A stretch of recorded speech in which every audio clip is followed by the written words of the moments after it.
Welcome back, everybody, to another episode of Project Ozone 3 Kappa. Oh, yeah. So, last episode, we ended up making our wireless terminal, our wireless crafting terminal. The thing I forgot to do, though, yeah, I forgot to put the wireless card in it. We have infinity booster cards, which should allow us to use the wireless crafting terminal as far away as we want and in any dimension that we want. Wireless booster card. Yeah, so we just need one of these, I do believe, put right into this slot. And now we should be able to use this thing as far away as we want. Yep, so we don't need to put the wireless boosters in the access point at all. You can see this thing is now glowy. Yeah, that kind of shows that we have the infinite range. And again, this will work cross dimension at any distance. So we are pretty much good to go. I just got done adding a recipe over here to our sag mill. Well, I guess to the interface above the sag mill, put a crafting card in here. I put in end steel grinding balls, and I'm having this always stocked 64. And then inside of our sag mill, we are pulling from the top. So we are always filling the end steel grinding balls. So our sag mill is always staying stocked full of these things. I think that's pretty important. If you don't know, the grinding balls do add a bonus to the main output, the bonus output, and power usage. I don't remember if end steel grinding balls are the best to use, but we can make it pretty easily, so that's what we're using. And it's better than not having any grinding ball in there at all. If you guys know which ones are the best, because some like affect the main output, some affect like the secondary output, some affect the power usage more. If you guys know which one's the best of all three of those stats, let me know in the comments down below. But yeah, I think today we are going to work on what we discovered last episode that, yeah, we're pretty low on resource here. Silver, we only have one ingot and only 2 ores remaining. So we have a couple of options here. We can go and mine a whole bunch of resources and get them processed. We can sift a whole bunch of resources and then process them, or we can make ourselves the auto sieve, which I think is probably going to be our smartest option right now. This is modular machines, and I don't think we've done too much with it. The only other machine that we have made so far would have been our Magica converter over here. Yeah, so we had to change out the soft bedrock on top with the living rock. And yeah, because Voidcraft was removed. Yeah, so we used this previously in order to make the antimatter, I believe is what it was. Yeah, but other than that, I don't think we've used modular machines at all in this playthrough. So let's take a look at the required items for this particular one. So it needs a machine controller. It needs 2 item outputs. 59 machine casings, 2 item inputs. It could be any of these sizes. 12 blocks of iron, that seems fine. 4 machine circuitry, 16 machine gearboxes, 2 energy inputs, and then a mob masher. So all these things I think are doable. So machine casing, we need 59 of those. That sounds like a perfect opportunity for us to start auto crafting. Machine casing. So to do a machine casing, that is modularium wrapped around a block of redstone. Now that's a little expensive because the redstone comes from the red alloys, or redstone alloy? No, the red alloy was that one. Red alloy. A little expensive. 9 of these to make a block of redstone. So we are going to need to set up a recipe for that as well. I'll just go ahead and manually make this recipe. There we go. All right, so now we know how to do that. We still need to make the modularium. So that's 5. Comes from vibrant alloy, vivid alloy, and electrotine. We need the processing pattern on that. That, done. So that was in the alloy smelter. Let's put that away so we don't forget where that one goes. I'm pretty sure, yeah, I think that's the right one. And then we need to put these other patterns in here as well. I did make a pattern for the basic tier installer. There's the ones for the grinding balls. What else did I make? I made patterns for the crafting card, including the basic card. Import bus, export bus. I saw that we needed, I think it was the import bus to complete a quest, so I just went ahead and made a pattern for that. And also we had a Fluix Pearl quest that we never completed, but we had made the Fluix Pearls last episode, so I made one of those and put that in my inventory to complete that quest. All right, I think that's pretty much all the stuff that I've done off camera since last episode. So anyway, we needed 59 machine casings. Can we do that? Well, I guess we only need 56. Are we gonna have enough resource? Oh boy. Okay, so we need to get ourselves a little bit of silver, and then we need to tell the system how to make electrotine, because apparently it doesn't know how to do that. All right, easy enough. Electrotine alloy. Yeah, I'm pretty sure we never told the system how to make this stuff yet, so we will do one of those, and then we need to tell it how to make this, and that is just a regular crafting pattern.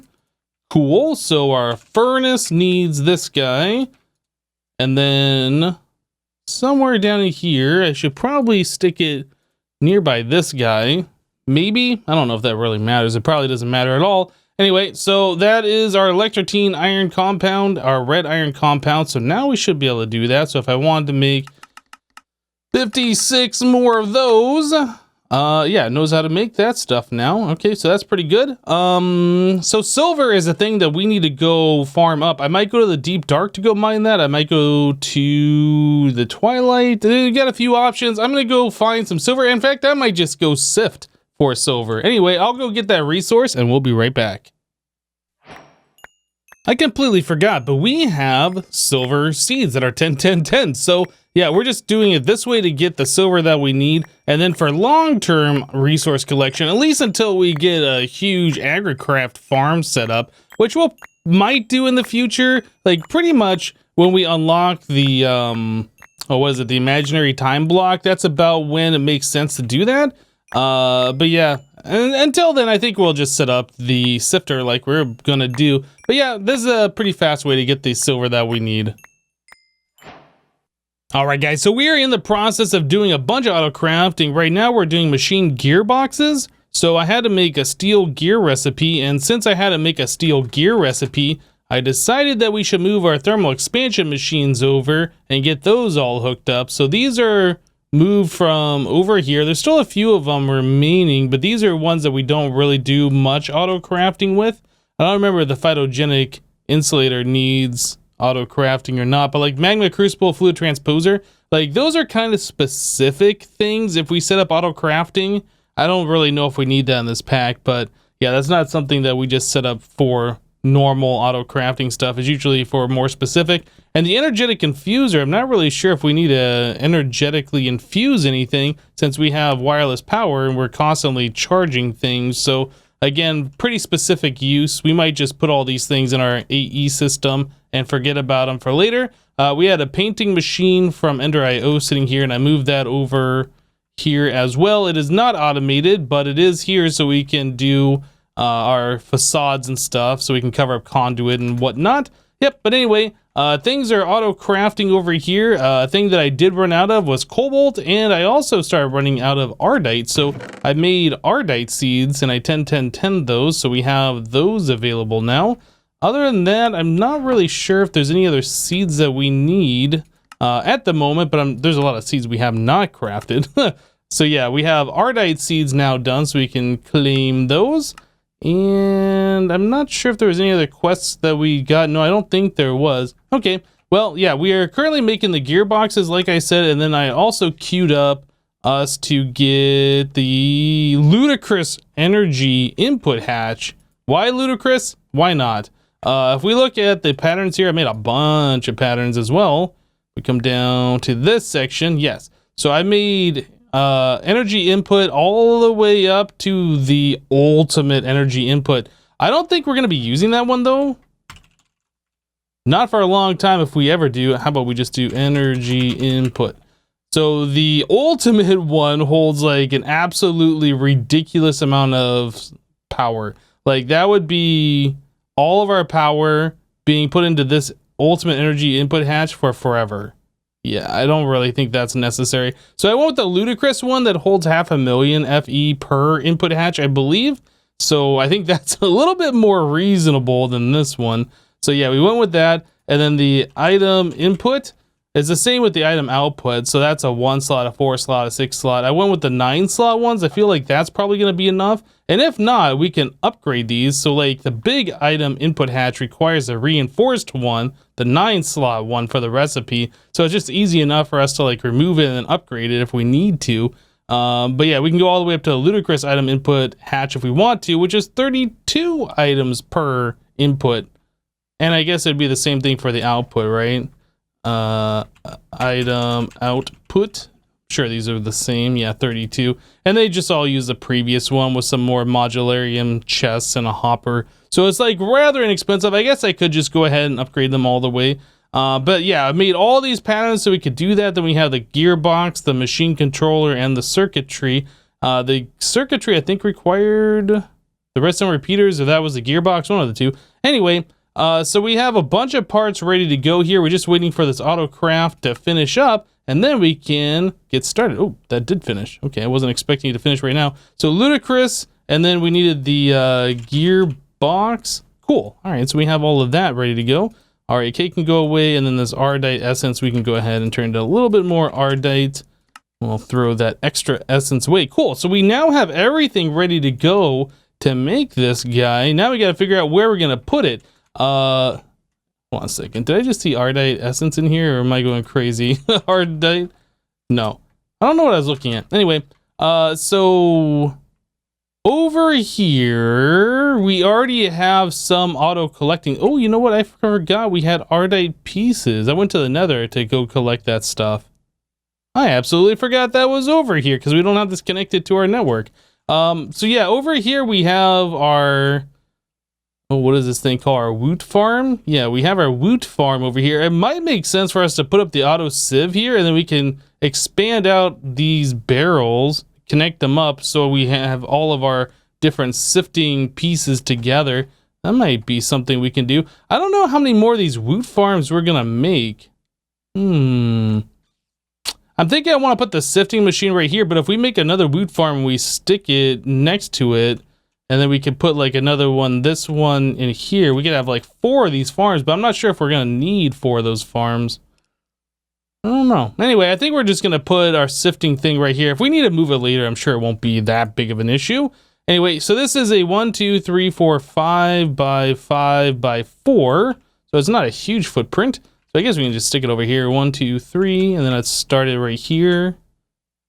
So that would be like our center point. So if we look at this machine, the bottom, yeah, that's just full modularium blocks or machine casings, I guess. So we would do something like that, and that's our center point. So I'm just going to go ahead and fill, I'm going to fill that back in. That is not what I meant to do. I'm hitting all the wrong buttons. All right, so it needs to go out to be this size. Cool. So yeah, we'll have to move a torch for that. And there we go. Torch. Okay. Should not spawn any monsters over here with that in place. So let's look at the next layer here. I haven't actually looked at this. So in the center here, we have a mob masher surrounded by machine gearboxes.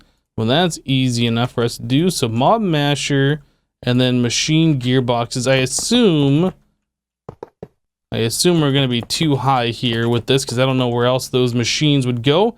Let's go back to this thing. Click here. Yeah, so we are too high on that. So on the first level, where is the machine controller? Okay, so it's right here in the center. We have an item input and then an item output. Okay, well, that's easy enough. I don't know if you can mix and match them or if they have to be that way, but we're just going to keep it the way that it wants us to do it. So item input and output here. And back to this thing. And then the opposite on the back. So item input and output opposite on this side. So that'd be output and then input. Yes, that seems right. Okay, so back here, and then we do energy on either side with circuitry. So circuitry here and here, and there with the energy inputs. Okay, so since this has 2 energy inputs, I don't know if we have to provide energy to both of them. Not actually sure how that all works. I think this was like this, and then it was iron blocks on the next level. And what was in the center? Is there anything in the center, or is that just an open hole? I guess that's something we need to figure out here. So that is just an empty space. And then the very top is just the machine casings. Yep, 25. So looks like this machine should be built correctly once we get everything together here. So that goes like that and that like that. And it turns a color to let us know that we did the thing right. Awesome. So it says structure found, auto sieve, status missing input item. All right, so we need to get ourselves a SPECTRE coil so we can give this thing power. We don't have any SPECTRE coil, so we want to do this thing, probably upgrade it. So we want to do redstone blocks. We have recipes for that now, which is awesome. So that'll just take a second to craft those up. And then finally the ender ones, and I should make recipes for these. We're making these a lot these days. So there's that, this, and that one. All right, so if we just provide power on one side, is that gonna be okay? I'm not sure if that's fine. So let's see, the uses for this, we can put dust in there. We can put compressed gravel, sand. I guess compressed dust was the first one. Crushed and stone, just regular gravel, netherrack. Okay, so let's do, oh, I don't know. We need silver, right? So silver comes from dust. Silver comes from gravel. What is the compressed? Okay, so we need to do the regular uncompressed version in order to get the ore pieces. I got it. All right, so gravel. Let's put in, how about 2 stacks, almost 2 stacks? So on the input here, that and that. So how long does it take to process this? Well, that's not bad. That's not bad at all. Okay, and it stopped because it doesn't have an output. Wait. Oh, is it putting output in the other side? It might be putting it out over here. Aha. So we are most likely gonna want to upgrade this. Okay.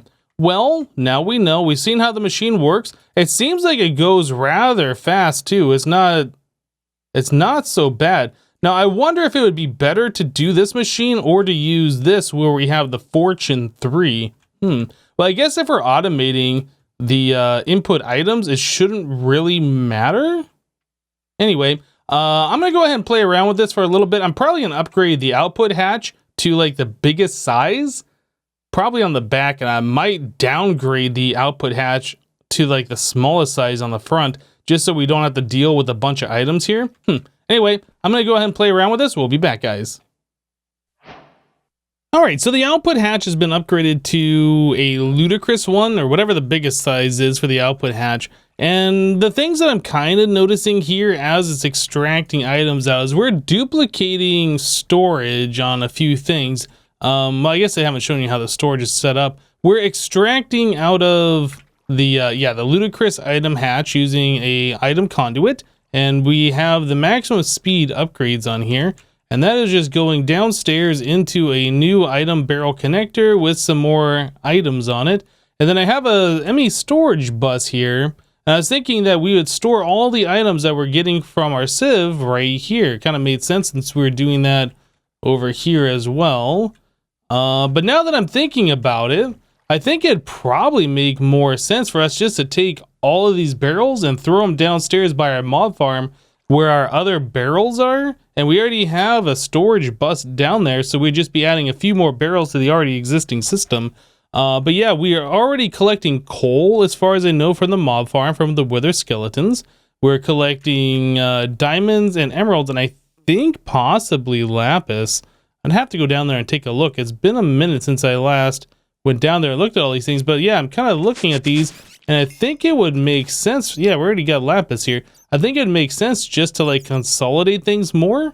Yeah, we got the coal, emerald, lapis, diamond. Yeah, we're definitely duplicating those. We could add like the barrels to the back here, something to kind of separate them from the mob drops.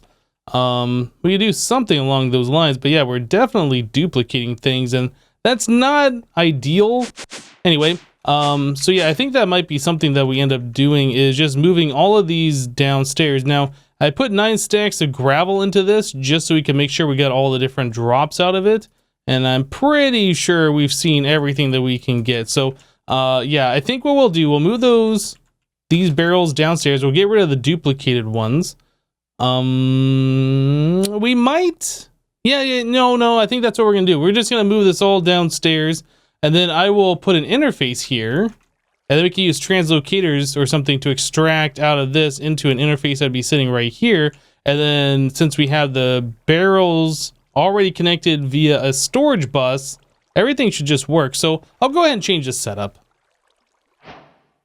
All right, so this is our new setup. We are just using a translocator going into an interface that is set to not display on our interface terminal. Yep. And then that's just going right into our applied energistics system. And then down below, we have added in all of the different barrels that we had, the unique ones, I suppose. Not all of them, all the unique ones. So we are now storing flint, nickel, tin, lead, silver, iron, platinum, osmium, gold, and copper. I've also gone through, if you right click on here, I've gone through and locked every single barrel. We didn't have these all locked before. So every single one of these, you have to click and then go up here and then click on this line to lock it or unlock it, whatever. So yeah, I've gone through and done that to every single one of these. There might be a way to lock all. I'm not actually sure. I only found the way to lock each one individually. Anyway, so that is all done. So now the next step is to auto feed gravel into our sieve, and then we can collect all those resources automatically. Now I was thinking we would do that using a material stonework factory, but that requires us to have pink slime. We have not gotten pink slime yet. So we need to get ourselves pink slime fluid, and I believe you get that from a, I don't remember the name of the machine. I believe it's the Mob Slaughter Factory. I believe that's the one, because the other one is the Mob Grinder. Yeah, I think this is the one that we need. So that requires us to have zombie electrodes, crystalline alloy grinding balls, platinum gears, and all sorts of craziness. All right, let's bookmark this thing. I've already lost it. Was it this one? Mob Slaughter Factory. Okay, so we need crystalline grinding balls. Crystal. So 5 of those should turn into 24 grinding balls. So that should give us plenty of those. We need the machine frame, which I think we already have. Yeah, we have that. We need a platinum gear. And since this is the first time we've needed a platinum gear, I don't think I'm going to bother making a recipe for that. We'll just go ahead and throw that in the machine over here and just make the 1 gear. All right, so that's all done. We do need a redstone alloy ingot, so that's easy enough for us to auto craft up. And then we are going to need these zombie electrodes, which I don't think we have an auto craft for. All right, so we got a good portion of that done now. So zombie electrode, let's actually make a pattern for this one. Zombie electrode. And then we want the silicon that we actually use in this playthrough going into that slot. Like so, and we don't need that stuff. Okay, so that should be good. So we put that over into the slice and splice. Zombie electrode, we need 2 of those. So it says that we're missing basic capacitors. Apparently I haven't told the system how to craft basic capacitors yet. And basic caps are made with this stuff. It should know how to do all of that, except maybe it doesn't know how to make the ingots. Well, that's fine, whatever. We will find a home for this regardless. All right, so we want to do 2 of these guys. We got everything in the system. We'll worry about making the nuggets later. So yeah, it's just gonna make a little bit of the energetic alloy here, and then slice and splice time. Looks like that's set up correctly, and we are in business here. Awesome. So there's a Mob Slaughter Factory. So let me place this down, make sure this is the right one. Yeah, so this has 2 internal fluid tanks, liquid meat, and this one will be pink slime. So we need to kill a bunch of mobs using this thing in order for us to get the pink slime. Now I could probably find animals around here and bring them over and set them right in front of this thing. Where's the working area? Directly right in front of it. So we could do that. In fact, I think that's probably what we're gonna do. We only need 1 bucket of pink slime. So let me grab another Another Spectre coil. Can we craft one of... Oh, no, we're missing a thing. Spectre ingot. We don't have this. Can we craft just one ingot? Ooh, we can. Perfect. We'll just do that. This doesn't need a lot of power, so we're just going to use, like, the lower tier one. Yeah, so that should be fine. All right, do we have a safari net? It's not called safari net. It's called a mob imprisonment tool. Mob imprisonment tool. Oh, that requires a gas tier that we don't have. So I guess our other option would be a golden lasso. I know we had one of those. This has a pig in it. Ah, this was a pig that we spared its life before. Get wrecked, pig. All right, so they gave us 80 millibuckets. Well, we need a bit more than that. I know we got animals around here. This is just going to be a little bit of back and forth. I will find the animals, sacrifice them to the mob... What is it called? Slaughter factory. Yep. And we'll be right back, guys. All right, so we got over a bucket of pink slime, which is fantastic. The mob imprisonment tool I went ahead and I made. I realized that the gas tier can be made with these catalyzing glands, which you're getting from our mob farm. So yeah, we're able to make that no problem. Looks like we could also sift soul sand for it. And in the auto sieve, we could also do that. Anyway, so we need a bucket. Let's grab... Why is that not stacking? This bucket does not stack with these. Why not? What makes this bucket different? I'm not actually sure. Okay, well, there's something weird going on here. Don't know what it is. So if I right-click onto this, I guess I can only pull out a bucket of pink slime, right? Oh no, I guess I have to do this. Maybe? Right-click? There it is. I right-click on the tank. So there is a bucket of pink slime. So we're going to want to spawn in the mobs that we get from this. Or I guess we're going to make a pink slime. And we're going to want to spawn in more than the one. So the mob imprisonment tool also comes in handy for that specifically as well. So once the source block goes away, it should spawn a little baby slime. Aha! So there's our pink slime little buddy. So I'm not sure what happened. I waited there for like 4 minutes and no pink slime spawned. So I moved it up here and then I placed down this cobblestone ring to contain the slime. And just within about 10 to 15 seconds, we spawned one. I don't know, kind of weird. Anyway, we got ourselves a pink slime that we want. So at this point, there's a couple of things we can do. I think there is a syringe that we can do from industrial foregoing. There was one in MFR. I'm not actually sure if there is a syringe in industrial foregoing. It was called like a slime and beginner. Maybe it's removed in Kappa mode. I'm not actually sure. I'm not seeing anything like that in industrial foregoing in JEI here. Yeah, it might be removed. Okay, so the other option is that we use ourselves a mob duplicator. So this guy. Click over here so we can bookmark that. So the mob duplicator is an advanced crafting recipe. Oh my. Is there anything in here that we cannot make? Magma crawler eyes. We should be able to do that. Machine case. No, that's easy. Block infused lava crystal. We can do that. We can make these. Drop of evils we have. Crystallized gold or gold crystal. That's something that we don't have yet. So crystallized gold, if you put a block of gold in a crystallizer, block of dreadium, we might be able to do that. I'm not actually sure. Light gray plastic, empowered emerald. Well, we got most of these things. I don't think we even have this crafting table. I don't think we started into the crafting at all, right? Yeah, I don't think we have that. I'm sure it's not placed anywhere in our world. Interesting. Okay, well, that might be something that we jump into. Let me take a look at this and see if it's feasible for us to do right now.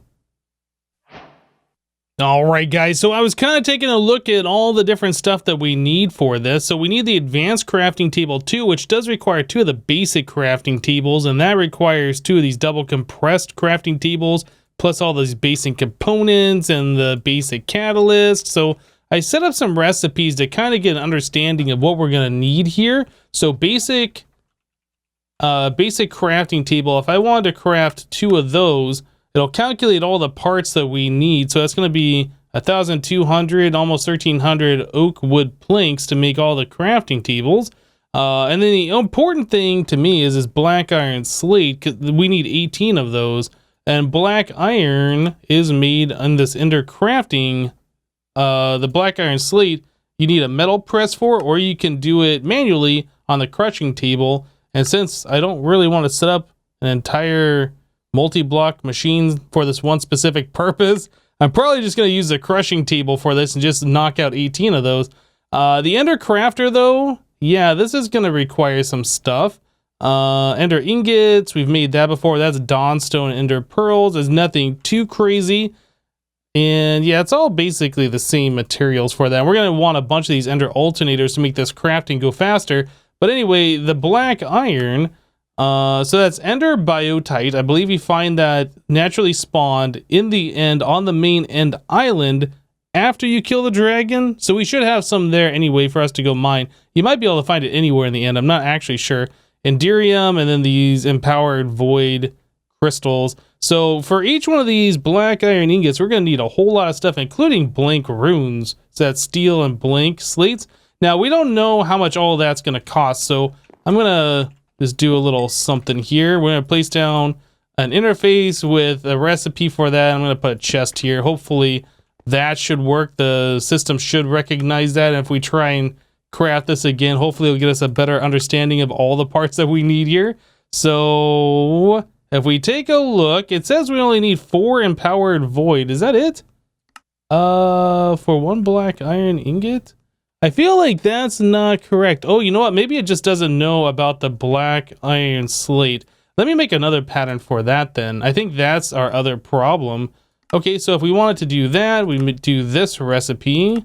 And I need to throw that over into this interface as well so it knows. All right, so now it knows that it can craft that, or at least it thinks it knows it can craft that. If I tell it to make 2 of these, here we go. Now we can see the full extent of the damage. So we need about 50 more Enderium. We're going to need 19 blank runes. And looks like we have the ender biotite. Okay, so these are just the things that we're missing. It looks like we already have the empowered void, so that's not bad. So the Enderium and the blank runes. So we'll have to go ahead and get those made, and then all of the stuff that we're going to need for these ender alternators. How much dawnstone do we have? 25. That's not very much. And you know what? I guess we could probably make a few of the ender alternators and then tick accelerate it to, like, you know, speed it along. So I think that's something that we're going to have to wait until next episode for, though. Yep, we are out of time for today. Guys, that is it for this episode. Thank you so much for watching. Remember to leave a like on it if you did like it, and we'll see you next time. Thanks for watching, guys. Bye-bye.